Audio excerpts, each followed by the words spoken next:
Hello students, welcome to YouTube channel.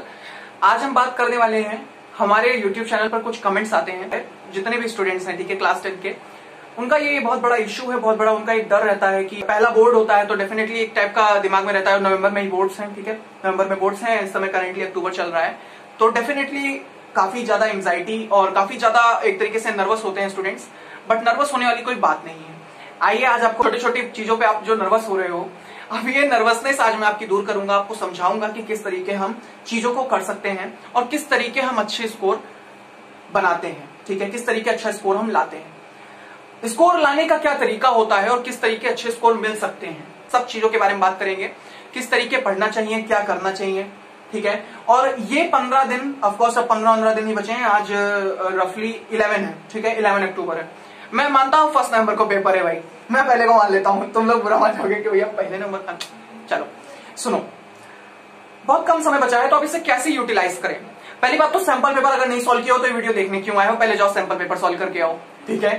Sample paper solve करना बहुत जरूरी है और खास करके ऑफिशियल सीबीएसई का सैंपल पेपर अगर आपने मिस कर दिया तो आपकी सबसे बड़ी फॉल्ट होगी, सबसे बड़ी फॉल्ट होगी, ठीक है। एक तरीके की होती है कुछ, देखो हमेशा क्या होता है एमसीक्यू पेपर में कुछ सिली मिस्टेक्स हो जाती हैं, ठीक है, इंसान इन्फ्लुएंस्ड हो जाता है, वो 4 ऑप्शन इन्फ्लुएंस करते हैं। देखो 4 ऑप्शन एक तरीके से इंसान की तरीके हैं, समझ लो आपको बहका रहे हैं, यार तू वो वाला ऑप्शन क्यों चुन रहा है, मैं भी तो आंसर हो सकता हूं, ठीक है, तो वो बहकाते हैं आपको, ठीक है, आपको उकसाते हैं कि आप वो वाला नहीं ये वाला मार्क कर दो, ठीक है। तो इसके लिए किसकी जरूरत है, प्रैक्टिस की जरूरत है। Practice makes a man perfect, हमेशा सुना है आपने, ये सच्चाई है, ये सच्चाई है, ठीक है। जितना ज्यादा प्रैक्टिस करोगे, खास करके एमसीक्यू में तो ये बहुत इंपॉर्टेंट है, बहुत इंपॉर्टेंट है। ओएमआर फिल करना, बहुत बच्चे ओएमआर फिल करना भाई डर लग गया, ठीक है, तो ये सिली मिस्टेक्स नहीं होती है एग्जाम में। जो आप मिस्टेक करके आते हो ये सिली मिस्टेक नहीं है, ये फैटल मिस्टेक्स हैं, ये बहुत बहुत बड़ी, आपसे बहुत बड़ी कीमत ले सकती हैं, ठीक है। अगर आप गोल रखे गए हो कि 40 नंबर का शायद पेपर है, 40 नंबर में 40 नंबर लाएंगे, तो ये कुछ फैटल मिस्टेक्स करके आप शायद 40 में 35 नंबर या 30 नंबर लाओ या 25 नंबर ले आओ, बेइज्जती हो जाएगी, ठीक है। तो आइए सबसे आज डील करते हैं। सबसे पहले कुछ कमेंट्स, हम कमेंट्स को ध्यान में, मुझे याद है दिमाग में, ठीक है, मेरे पास 10 डिवाइस नहीं है कि मैं एक में कमेंट देखूं एक में वीडियो बनाऊं, मैं याद करता हूं। एक कमेंट था कि पॉलिनोमियल और ट्रिग्नोमेट्री से कैसे क्वेश्चन आएंगे। पॉलिनोमियल और ट्रिग्नोमेट्री से ज्यादा डिफिकल्ट क्वेश्चन नहीं आएंगे। फर्स्ट ऑफ ऑल आपको सॉल्व करना होगा। इसमें पता है बहुत सारे स्टूडेंट ये सोचते हैं, बहुत सारे स्टूडेंट ये सोचते हैं यार कि कॉन्सेप्ट आएगा, गलत है, ये नहीं होता है, ये नहीं होता है। आपको लगता है कि क्वेश्चन कहां आएंगे, न्यूमेरिकल कहां आएंगे मैथ्स में। मैथ्स अगर एमसीक्यू बेस्ड हो गया तो न्यूमेरिकल नहीं आने वाले, केवल कॉन्सेप्ट आएंगे। ये बहुत बड़ी बेवकूफी है, ये मत सोच बैठना, ये मत सोच बैठना कि आपको 1 घंटे मिले तो उसमें न्यूमेरिकल सॉल्व करने को नहीं मिलेगा, बल्कि मोस्टली न्यूमेरिकल्स होंगे।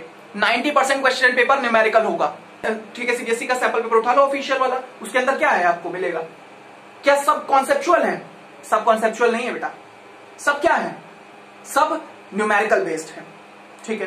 तो इसकी प्रैक्टिस करने के लिए बहुत सारे स्टूडेंट पूछते हैं कि भैया क्या गजब की प्रैक्टिस करें, क्या करें क्या करें।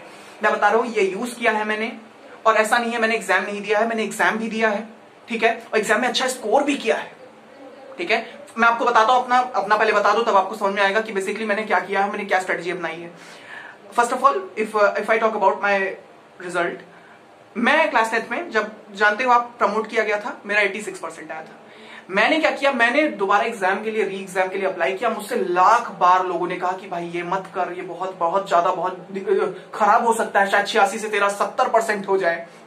सबको लगा मैंने तैयारी की नहीं है, ठीक है, लेकिन 12-12, 10-10 घंटे पढ़ने का मैं आज तुम्हें प्रॉफिट बताता हूं, मेरा परसेंटेज बढ़ा और today I am near 90, today I am near 90 के पास हूं, और पेपर देने के बाद, तो इसका मतलब मैंने पेपर भी दिया है, और किसका दिया है, मैथ्स और साइंस का ही दिया है, चिंता ना करो, तुम्हारे भैया मैथ्स और साइंस में हीरो नहीं है। तो मैथ्स की बात करते हैं। तो मैथ्स में सबसे इंपॉर्टेंट क्या होता है, देखो पहले जो पेपर दिया है वो सब्जेक्टिव ही है, एमसीक्यू पे कोई ज्ञान नहीं देने वाला, मेरी बात ध्यान से सुनो। सबसे बड़ी चीज क्या होती है, ये बहुत सारे लोग इसे इग्नोर कर रहे हैं, इग्नोर मत करो, इग्नोर मत करो, this will help you, this will help you, ठीक है, मत इग्नोर करो। सब ये कहते हैं भैया ये कॉन्सेप्ट दे रहे हो, तुम खुद इसमें समझदार होगे तो तुम्हें फालतू के समय नहीं वेस्ट करना है। मैं ऐसा नहीं बोल रहा R D Sharma Agrawal based है, नहीं, बच्चे उसी से टॉप करते हैं, काफी अच्छे परसेंटेज आते हैं, उससे सॉल्व करना जरूरी है, उसमें एक्स्ट्रा क्वेश्चन है, एक्स्ट्रा न्यूमेरिकल है, बट इसको इग्नोर करना बेवकूफी है, बहुत इंपॉर्टेंट है, बहुत इंपॉर्टेंट है। सब लोग कह रहे हैं अरे बहुत बकवास भैया, क्या ट्रिक बता रहे हो, इससे कुछ नहीं होने वाला। बहुत गजब के क्वेश्चन है, भरपूर क्वेश्चन है। एग्जाम्पलर के लिए किताब अगर आपके पास नहीं है तो किताब खरीदने मार्केट में मत भागो, ऑनलाइन जाके डाउनलोड कर लो, ऑनलाइन जाके डाउनलोड कर लो। उसमें आपको कुछ एमसीक्यू भी मिल जाएंगे। स्टार्टिंग की जो एक्सरसाइज है एमसीक्यू बेस्ड है, तो एमसीक्यू की प्रैक्टिस हो गई कि नहीं हो गई, हो गई कि नहीं हो गई। या नीचे लिंक दिया हुआ है, उससे डाउनलोड कर लो, डिस्क्रिप्शन में लिंक दिया है, ठीक है। मेरा कोई प्रॉफिट नहीं है इसमें, मैं आपको बस कुछ सजेशन दे रहा हूँ। ये सजेशन बहुत इंटरनेट पे काफी सारी ऐसी वेबसाइट अवेलेबल होती हैं एंड डिफरेंट वो वेबसाइट्स कैप्चर करती हैं। किसको कैप्चर करती है? केस बेस्ड क्वेश्चंस को। आपने सुना होगा, ये आपने प्रीवियस क्लासेस के अंदर ही सुना होगा कि कुछ ऐसी वेबसाइट है इंटरनेट पे अवेलेबल जो आपके क्लास 10 के केस बेस्ड क्वेश्चन पे कैप्चर करती हैं, क्लास 10 वाले, लास्ट ईयर वालों को। इस साल वैसा नहीं होने वाला है, इस साल कोई वेबसाइट नहीं कैप्चर होगी। इस बार सीबीएसई अपने हिसाब से पेपर बना रहा है, तो क्या किया जाए, क्या कर सकते हैं भैया हम? कुछ नहीं, मल्टी डायमेंशनल तरीके से क्वेश्चन को सॉल्व करना पड़ेगा। अब बात करते हैं क्वेश्चन सॉल्व करने का तरीका, ठीक है। और क्वेश्चन सॉल्व क्या क्या करने हैं, देखो स्कूल से जो पेपर मिले उनको सॉल्व करना मत भूलो। स्कूल का जो पेपर मिले उसको सॉल्व करो, ठीक है। जो आरडी आरएस है, डिफरेंट किताबें हैं, इनके क्वेश्चन को सॉल्व करो। मना नहीं कर रहा, मना नहीं कर रहा, क्वेश्चन सॉल्व करो। डेफिनेटली आपकी गजब की प्रैक्टिस होगी, आप क्वेश्चन सॉल्व करो, कोई प्रॉब्लम नहीं है। क्वेश्चन का पास आ रहा है तो दिक्कत क्यों हो रही है? इतना नर्वसनेस क्यों है, इतना नर्वसनेस क्यों है? पेपर पास है तो नर्वसनेस है। पेपर पास होने से क्या होता है? आखिर एक ना एक दिन तो ये दिन आना ही था। तुमने क्या सोचा था स्टार्टिंग में मार्च में कि हम बोर्ड का पेपर देने वाले हैं, ठीक है, बोर्ड का पेपर देने वाले हैं, तो बोर्ड का पेपर कभी ना कभी, स्टार्टिंग में तो आपने सोचा होगा कि ऑफकोर्स अगले मार्च में होगा, बट अब पास आ गई है डेट, क्योंकि दो पेपर होने वाले हैं। तो अब क्यों ये सोच रहे हो, नर्वस क्यों हो रहे हो, नर्वस क्यों हो रहे हो? ठीक है, बोर्ड का पेपर तो डिफिकल्ट नहीं आएगा, नहीं आएगा difficult, and I am taking assurity of it, I am taking assurity of it. Board का पेपर डिफिकल्ट नहीं आएगा, नहीं आएगा। जो पढ़ के गए हैं उनके लिए डिफिकल्ट नहीं आएगा। अब आप कहोगे भैया ये तो कंडीशन आपने लगा दी, ये तो एक्सेप्शन लगा दिया आपने। ये एक्सेप्शन हमेशा रहता है, हमेशा रहता है। हमेशा सब कहते हैं यार बोर्ड का पेपर डिफिकल्ट आ गया, उस यूट्यूबर ने, उस टीचर ने झूठ बोला, उस एजुकेटर ने, उस टीचर ने झूठ बोला। नहीं, वो झूठ नहीं बोलते हैं, वो हमेशा ये कहते हैं कि पेपर आसान आएगा, बट उनके लिए आसान आएगा जो पढ़ के जाएंगे। तुम ये सोचते हो कि एक हफ्ते पहले किताब खोली, पढ़ना स्टार्ट कर दिया, टॉप कर जाऊंगा, और भैया ने बोल दिया कि पेपर आसान आएगा, तब तो भाई हो ही जाएगा। अब जो इस 15 दिन में तैयारी कर रहा है उसकी तैयारी कुछ नहीं है, कुछ नहीं है। 15 दिन में कुछ नहीं कर पाओगे तुम, कुछ नहीं कर पाओगे तुम। I am not demotivating you, but this is a truth, ठीक है। स्टार्टिंग से जो प्रिपरेशन करता है वही आगे बढ़ता है, ठीक है। स्टार्टिंग से प्रिपरेशन करना बहुत जरूरी है। मेरा पेपर डेफिनेटली आपको पता होगा कि बोर्ड कैंसिल हो गया था। पेपर अभी मैंने रिसेंटली दिया है, ठीक है, सितंबर में ही पेपर था मेरा, एंड इतना काफी लंबा टाइम मिला, आपको लगता होगा काफी लंबा टाइम।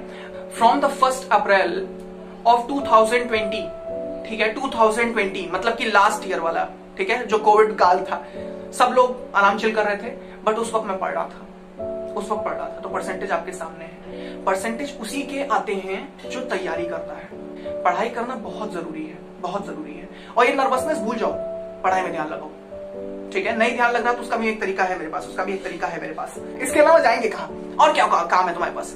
मेरे को एक बार बताओ, तुम्हारी फैमिली ने तुम्हें एकदम बिल्कुल इंडिपेंडेंट छोड़ दिया, बस पढ़ाई करो बेटा, बस पढ़ाई करो, परसेंटेज चाहिए, पढ़ाई करो, पढ़ाई करो। वो एक्चुअली तुमसे परसेंटेज नहीं चाहते, वो चाहते हैं कि तुम कुछ करो। और उनके लिए उनके दिमाग में बैठा हुआ है, प्रीसेट है, ये फिक्स्ड है कि परसेंटेज ही सब कुछ है। ये है रियलिटी है, this is the reality. If you will give examination, your relatives, your family members, your friends, everyone will ask your percentage, क्योंकि ये बताता है कि आपने साल भर कितनी तैयारी की है, ठीक है। तो नर्वसनेस को भूल जाओ, ये सोचो कि इसके अलावा हम कर क्या सकते हैं। जब भी मैं कभी ऐसा नर्वस होता था या सोचता था कि भाई चलो उठो और पढ़ाई वढ़ाई नहीं करूंगा, नहीं करता था। क्यों? क्योंकि मेरे दिमाग में चला करता था कि इसके अलावा मैं कर क्या सकता हूँ, इसके अलावा मेरे पास ऑप्शन क्या है, या यू से ना ऑप्शन। तो मेरे पास इसके अलावा ऑप्शन क्या है? कोई ऑप्शन नहीं है। तो नर्वसनेस भूल जाओ, पढ़ाई में ध्यान लगाओ। और कुछ क्वेश्चंस है मेरे दिमाग में, मैं याद करता रहता हूँ, ठीक है। और क्या क्या क्वेश्चंस थे? और एक क्वेश्चन थे कि पेपर बहुत डिफिकल्ट आएगा, मैथ्स का बिल्कुल डिफिकल्ट नहीं आने वाला, नॉर्मल पेपर आएगा, कोई दिक्कत नहीं है। ये मैं दिमाग से निकाल दो कि अगर पेपर एमसीक्यू बेस्ड आएगा तो उसमें न्यूमेरिकल सॉल्व करने को कम रहेंगे, नहीं, भरपूर रहेंगे। अभी रिसेंटली मैंने एमसीक्यू बेस्ड फिजिक्स का पेपर दिया, मुझे लगा कि भाई पूरा का पूरा कॉन्सेप्ट आएगा, पूरा का पूरा कॉन्सेप्ट आएगा। मुझे पता था 11th की फिजिक्स है, मुझे लगा कि भाई पूरा कॉन्सेप्ट आएगा, कॉन्सेप्ट पढ़ के चलो। नहीं, न्यूमेरिकल भी आया, न्यूमेरिकल भी आया। वो तो बहुत भगवान की दया से तैयार था, इसलिए मैंने कर लिया, ठीक है। तो ये बहुत जरूरी है, ठीक है। तो ये दिमाग से उड़ा दो कि अगर हम क्वेश्चन सॉल्व करे बिना जाएंगे तो हमारा काम बन जाएगा। और यही सारी चीजें हैं, क्वेश्चंस आते रहते हैं, क्वेश्चंस को डील करना हमें डेफिनेटली, अब मैं ट्राई करूंगा कि कमेंट में आपको आंसर कर दूं, बट ये वीडियो मैं इसलिए बना रहा हूं क्योंकि आपको समझ में आना चाहिए कि बेसिकली मैं क्या कहने की कोशिश कर रहा हूं। जब तक आप सैंपल पेपर नहीं सॉल्व किए हो तब तक कुछ नहीं होने वाला।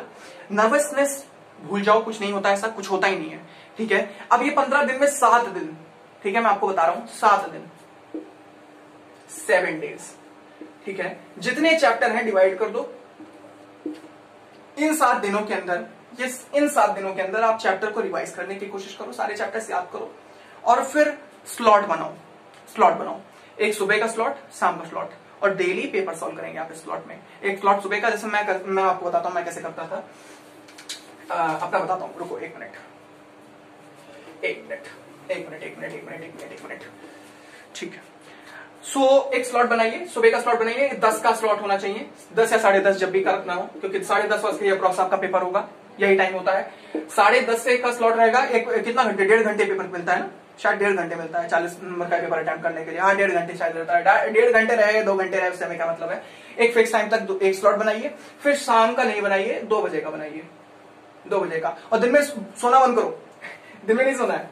इसीलिए बहुत बच्चे ऐसा कहते हैं कि 8 घंटे मैंने नहीं कंप्लीट हो पा रहे, क्योंकि तुम दिन में सो रहे हो, जितना सोना है रात में सो लो, दिन में नहीं सोना है, ठीक है। ये होता है, रूटीन होती है लोगों की, बट उससे हमें कोई मतलब नहीं है। हमारा मतलब यही है कि नंबर ज्यादा आने हैं, नंबर लाने की नहीं लाने हैं, लाने हैं ना, तो ये करना पड़ेगा, ठीक है। पेपर छोटा है, 3 शेड्यूल ना लगाना 3 शेड्यूल, क्योंकि दिमाग दग जाएगा, ठीक है। इतना प्रेशर नहीं लेना है आपको, थोड़ा प्रेशर लो, ठीक है। बाकी का समय, जैसे अब पेपर हो गया, अब बाकी का समय क्या करें, पेपर होने के बाद बैठ जाएं, सोए, आराम करें। पेपर सॉल्व हो गया है, तो अब क्या करोगे, पेपर को एनालाइज करोगे, आपने क्या क्या मिस्टेक्स की हैं उनको देखोगे।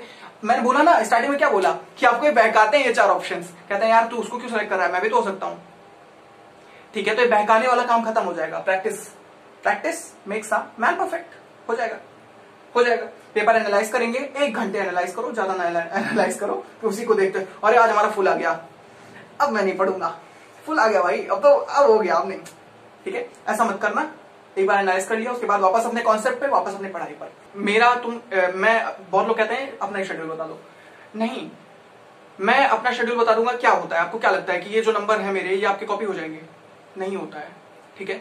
मैंने कुछ नहीं किया है, मैं जो पाया हूं ये कुछ नहीं है, इट इज नथिंग। मैं ये खुद मानता हूं ये बात अंदर से। मैं कभी आज तक किसी से ऐसा नहीं कहा कि भाई मेरा बहुत है, मैं बहुत ज्यादा ये वो नहीं, क्योंकि जैसे ही मैं ये कहता हूं, मेरे बगल में कोई लड़का जाता है, कहता भाई मैं 92 है, मैंने कहा बात खत्म।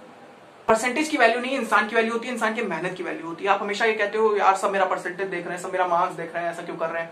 कोई आपका परसेंटेज मार्क्स नहीं देख रहा है, वो आपका देख रहा है कि आपने कितनी मेहनत की है। This percentage is a scale of how much you have done the hard. हाँ, इट मे वेरी, ठीक है, ये वेरी कर सकता है। किसी ने बहुत मेहनत की हो, शायद कम परसेंटेज आया हो, इट मे वेरी, बट मैं ये बोल रहा हूं कि वो एक स्केल होता है जिसके थ्रू इंसान नापता है। करने के बाद एनालाइज करिए, एनालाइज करने के बाद क्या करेंगे, पढ़ाई पे वापस लग जाएंगे। ये नहीं कि आज भाई मेरा बहुत 40 में से 39 नंबर आ गए मेरे, अब नहीं पढ़ना है, अब आराम करेंगे, आज चिल करेंगे, नहीं, पढ़ाई करनी है, ठीक है।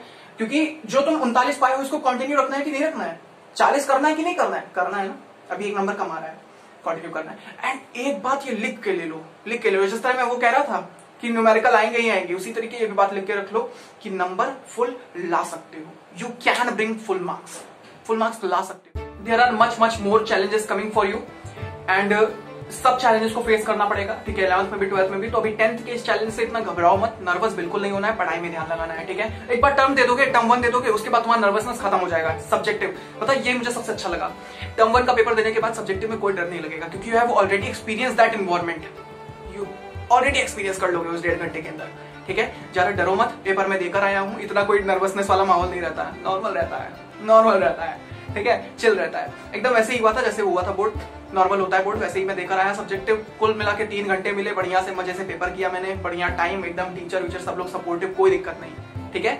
एंड कितना पढ़ाई की हो ये दिख जाएगा, ठीक है। एंड बस कोई दिक्कत नहीं है, कोई नर्वसनेस कुछ नहीं। मैं पेपर देके आया, मैं नहीं नर्वस था, एकदम नॉर्मल गया भाई, नॉर्मल, क्योंकि कोई ऐसा इन्वायरमेंट था ही नहीं। मुझे पता था कि मैं पढ़ के गया हूँ, जिसको ये पता रहता है पढ़ के गया हूँ, नर्वस नहीं होता। नर्वस मत हो, पढ़ाई करते रहिए, all the very best, thank you.